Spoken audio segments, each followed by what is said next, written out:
yang siap belajar, jempolnya ke atas. Kalau biasa saja, jempolnya ke samping. Kalau tidak siap belajar, jempolnya ke bawah. Jujur aja ya, nggak usah sok-sokan siap belajar semua, nggak apa-apa. Kita harus jujur hari ini. Coba tunjukkan kesiapan belajar kalian. Oke, bagus. Terima kasih sekarang diturunkan tangannya. Terima kasih sudah jujur untuk kesiapan belajarnya hari ini ya. Semoga nanti setelah kita belajar, nanti yang biasa saja atau tidak siap belajar nanti semoga nanti semakin semangat untuk belajar ya. Amin.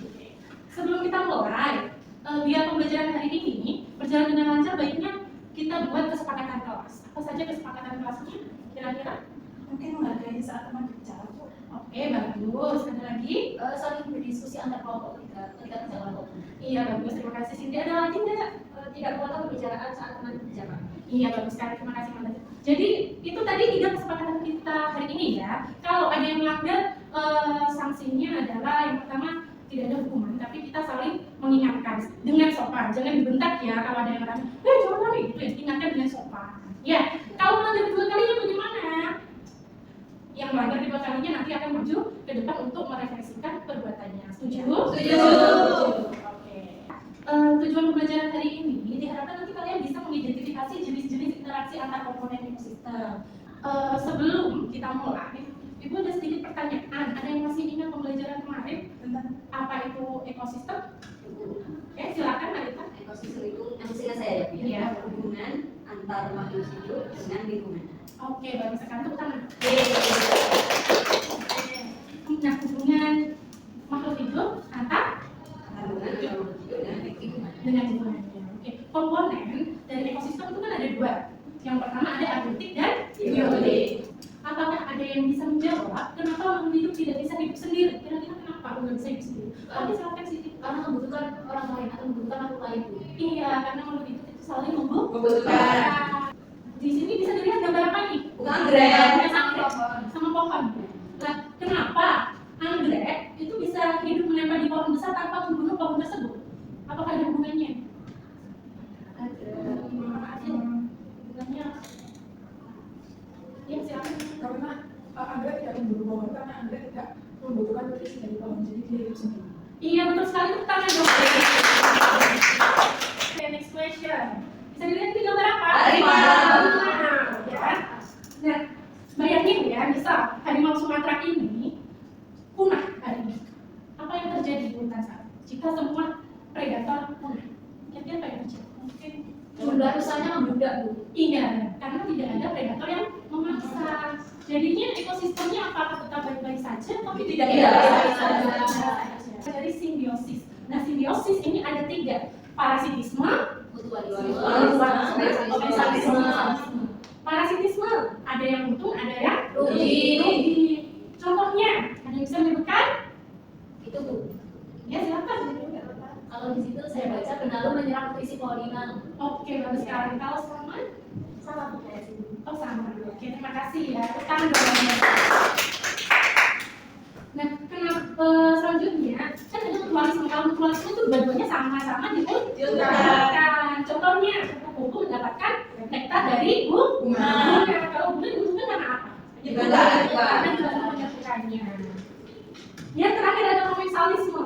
Yang satu diuntungkan, yang satu B aja nih, atau tidak dirugikan dan tidak diuntungkan. Contohnya, anggrek yang menempel pada pohon. Ya, tadi kalian kan lihat ada foto anggrek di pohon kan? Ya. Nah, anggrek itu menempel untuk cahaya tanpa merugikan. Jadi anggrek itu hanya menempel tanpa menyerap nutrisi. Beda dengan benalu menempel namun menyerap nutrisi dari pohon lain. Oke, kita lanjutkan kegiatan selanjutnya. Nanti kalian akan berkelompok. Ibu bagi jadi 2 kelompok. Kelompok pertama ada Ana, Nancy, Laini, Marita. Kelompok 2 ada Cindy, Manda, Lintang, Salma. Kalian sudah berkumpul dengan kelompoknya masing-masing? Sudah. Oke, Ibu harapkan nanti kalian saling bekerja sama dan berbagi peran. Jadi dalam satu kelompok ada 1 anak sebagai penulis, 1 anak sebagai pengarang, dan 2 anak sebagai presenter. Bisa? Bisa. Oke. Nanti Ibu akan bagikan kalian masing-masing kartu hubungan antar makhluk hidup. Setelah itu kalian silakan tulis tabelnya dulu dan kelompokkan kartu tersebut masuk ke hubungan yang ke jenis interaksi yang mana. Bisa dipahami? Bisa. Oke, ini kelompok berapa? Kelompok 2, Bu. Kelompok 2. Oke. Ini kelompok berapa? gambar nyamuk menghisap darah manusia. Menurut kalian apa ya? Itu namanya predasi. Benar ya? Benar nggak ya? Coba kita baca-baca dulu ciri-cirinya ya di buku. Ternyata nyamuk itu, oh iya ternyata nyamuk itu masuk dalam parasitisme. Iya. Jadi parasitisme nyamuk sama bisa kita teruskan darah manusia. Ya udah, saya akan ditanyakan. Benar kan Bu, nyamuk menghisap darah manusia ini masuknya ke dalam parasitisme. Iya. Karena tadi kita beda pendapat karena Manda bilangnya itu masuk ke dalam predasi. Iya, benar, termasuk parasitisme. Nyamuk itu dibutuhkan nggak sih? Betul. Yang dibutuhkan siapa? Manusia. Karena ada yang dibutuhkan dan dibutuhkan maka masuk Parasitisme. Benar sekali. Terima kasih Bu. Iya, dibutuhkan ya. Bagaimana anak-anak sudah selesai semua? Sudah. Oke, sekarang waktunya presentasi. Kira-kira kelompok mana yang mau maju? Kelompok 2. Oke, silakan kelompok 2 maju. Nanti kelompok lain menanggapi setelah presentasi ya. Assalamualaikum warahmatullahi wabarakatuh. Waalaikumsalam warahmatullahi wabarakatuh. Kami dari kelompok 2 akan mempresentasikan hasil diskusi kami dengan saya dan Manda sebagai presenternya. Yang pertama ada kompetisi. Jadi pengertian dari kompetisi adalah suatu interaksi yang merugikan kedua makhluk hidup yang terlibat. Jadi contohnya ada sapi dan kambing merebutkan rumput. Jadi siapa yang merugi dan untung itu dua-duanya sama-sama dirugikan. Contoh lainnya seperti kedua rusa merebutkan betina. Baik, untuk selanjutnya yaitu ada predasi, di mana pengertiannya adalah hubungan yang menguntungkan terhadap salah satu pihak, namun yang pihak yang lainnya itu mengalami kerugian. Nah, contoh interaksinya adalah katak memakan serangga. Dari sini siapa yang dirugikan dan diuntungkan? Untuk yang dirugikan adalah serangga, kemudian yang diuntungkan adalah katak. Ada juga contoh lain seperti burung yang memangsa belalang. Seperti itu dari kami sudah. Oke, dari kelompok 2 ini kan sudah cukup. Apakah dari kelompok 1 mau menanggapi? Mau Bu, di sini gambarnya kan beda Bu ya. Jadi di sini saya ada gambar beberapa. Yaitu yang pertama tadi kan kompetisi tadi itu kambing, dua kambing yang merebutkan betina kan. Kalau di sini itu ada burung pipit sama burung gereja, mereka berebut makanan. Terus ada lagi yang apa itu tadi predasi tadi. Kalau di sini ada harimau memangsa rusa. Terus ada juga yang parasitisme itu juga ada simbiosis parasitisme itu juga ada di sini. Kutu hidup itu tumbuhnya di tubuh kucing. Oke, bagus sekali. Aku suka sekali dengan presentasi dari kelompok 1 dan tanggapan dari kelompok 2. Kita sama-sama tepuk tangan. Oke, kalau kelompok 2 boleh duduk. Terima kasih dari kami. Wassalamualaikum warahmatullahi wabarakatuh. Waalaikumsalam warahmatullahi wabarakatuh. Oke, anak-anak terima kasih ya atas kerjasamanya tadi. Hari ini kita simpulkan. Hari ini kalian tadi belajar apa saja? Hubungan antara Ekosistem, simbiosis, Predasi, kompetisi sama herbivori. iya, predasi, kompetisi dan Herbivori. bagus sekali.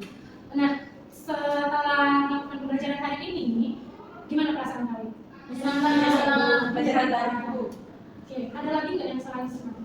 Ada yang merasa sedih ya? Nggak ada. Oke. Jadi kira-kira ada nggak yang kurang dipahami untuk pembelajaran hari ini? Sejauh ini belum. Kalau yang ingin dipelajari lebih lanjut setelah kalian tahu materi hari ini apa? Saya Bu, Iya. menjaga lingkungan itu bagaimana Bu? Kalau menjaga lingkungan, tadi kan kalian sudah mengetahui hubungan antar makhluk hidup ya.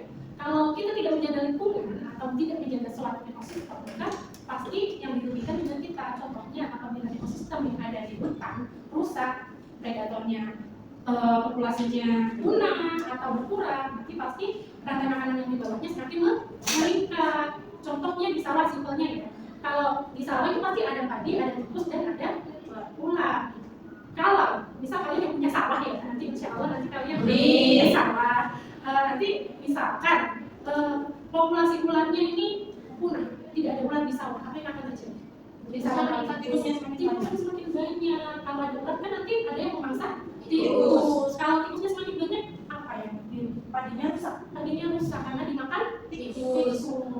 Jadi begitu ya, kita harus saling menjaga ekosistem dan lingkungan. Oke, jangan lupa untuk pembelajaran selanjutnya kita akan mempelajari penyebaran fauna dan flora.